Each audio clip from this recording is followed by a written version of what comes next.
You know what really grinds my gears? What truly grinds my gears of all things? What really grinds my gears is these fake empaths, right? That is one of those things that truly grinds my gears. It's not funny, haha. It's funny weird. People who claim to be empaths and they really aren't. Because you people, don't think I'm racist because I said you people, but you people, you want to be empaths. You give real empaths a bad rep.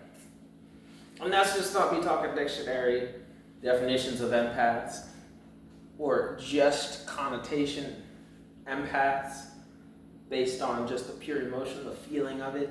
No. Real empaths understand and are able to connect and sync through understanding, right? There's a particular manner of empath that people try to confuse with empathy.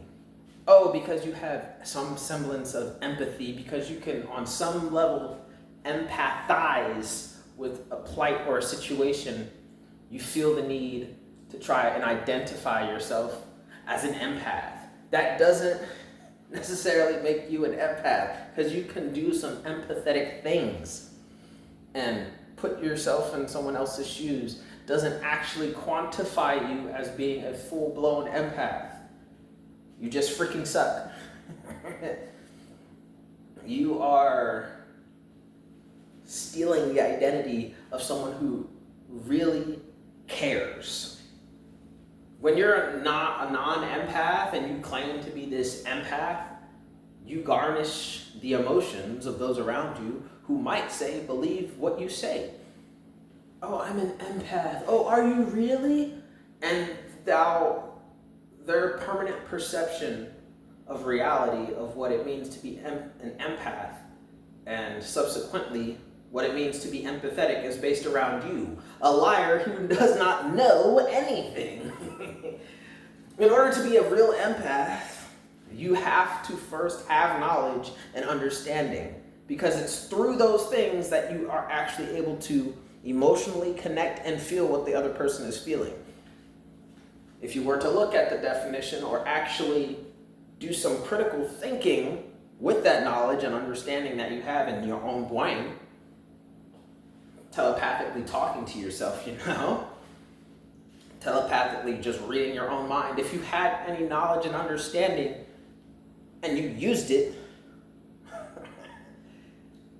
you'd be able to understand and know things and use that knowledge and understanding you have to feel what someone else is feeling, not just on the level of being able to empathize with someone, but take it to the deeper level so that you can actually feel the way they feel. People who empathize with others, see, I understand what you're going through, but I don't feel the way you do about a particular situation, which is why when you try to emotionally connect with me and you say, wouldn't you do the same thing? I'm like, no, I could never, I would never. I don't feel the same way you do, right? Because even if I put myself in your shoes, I would never make that similar decision you would make. And that's the cutoff. An empath, a real empath, they're going to go to that similar conclusion, maybe, but the conclusion is ultimately different because they feel much deeper. They actually feel for you. They feel for you, they feel with you, they feel like you. An empath, with the knowledge of what they know of your situation and how you're going through it, with the understanding of they themselves and you as you're making this journey or describing things for them to understand something, a real empath is going to use that knowledge and use that understanding to get those feelings, because your knowledge, your understanding, got you the feelings that the empath is connecting to, or at least trying to. Or better yet, naturally does. That is what an empath naturally does. So to have a million white women, for a lack of a bigger dynamic. Claiming to be empaths. I'm an empath. I'm glorious. I'm this, I'm that, I'm this, I'm that. I'm an empath. And yet, they are the first people to say, I could never get behind you and be on your side, is freaking ridiculous. That those same people who cry out, I'm an empath, and how could you ever, are proving in the same sentence, in the same 3 seconds even, that they actually are not empaths. So that is what grinds my gears. As an actual empath myself, that truly grinds my gears to go out in public. And ever since I think it was 2018, I'm like, I really just need to be wearing headphones a lot, because it was such a common trend for everyone to be like, I'm an empath, I'm an empath, I'm an empath, I'm an empath. Do you know what that is? Because empaths, a real one, is naturally rooted in both knowledge and understanding. And you're stupid and you understand nothing.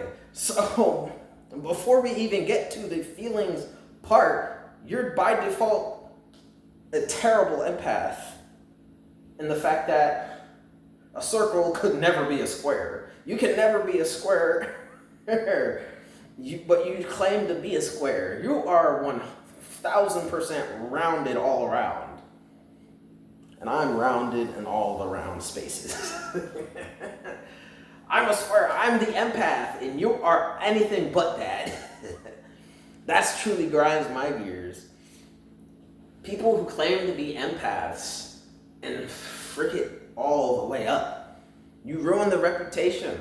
That's why when you look at movies and TV and Hollywood, even the characters in their scripts claiming to be empaths, they get to all these mystical levels because no one really understands what an empath is, and I find it extremely disrespectful as a real one.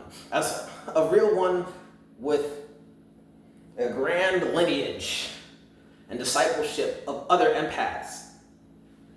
You guys disrespect everything a real empath stands for.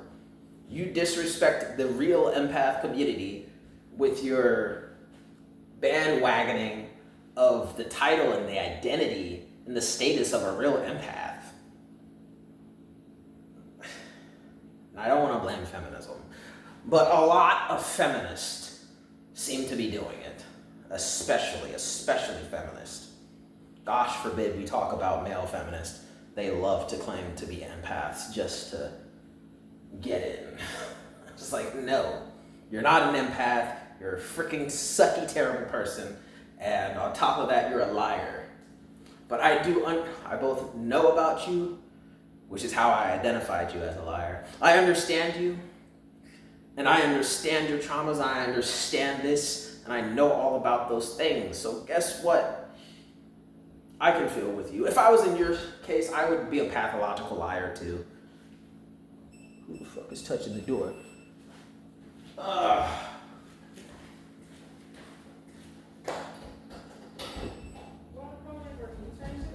you touched the bottom. There was a door dash. You came to the wrong door. You kept trying to door. No, well, I tried to close it. It didn't work. That's because I didn't do the deadbolt. Well, thank you so much. I got a video interrupted while complaining, and then the power's out because AT&T is setting like new lines in the area for internet and telephones. So the power just went out. It'll probably be out for another 3 hours. So I'm probably just gonna digress if I try to keep talking. Cause this isn't a funny haha, and it's not funny weird, it's just annoying me. So, I know I was getting to the root of some deep-seated problems a second ago, but I'm over it at this point in time. Might continue it on at a later date. But yep. Hey, that's just me, your Millennium Mailman. Yeah, go ahead and leave a like on the video if you like what I had to say or how I said it. Comment down in the comment section down below or reach me at MILLENIANmailmen@gmail.com for your questions, comments, concerns, thoughts, and opinions. I check my email once a week, and the comment section is always there and available to you. Go ahead and share the video for more exposure of the content, me, the channel, or awareness of the book I'm writing. It's a big old series endeavor I'm working on, building a whole world to more than rival the big endeavors like Marvel and DC. But yep, share for more exposure. Subscribe if you feel like it. Of course, no one's forcing you. But by all means, never forget and always remember, peace, love, happiness, and all the best of things to you. Bye-bye.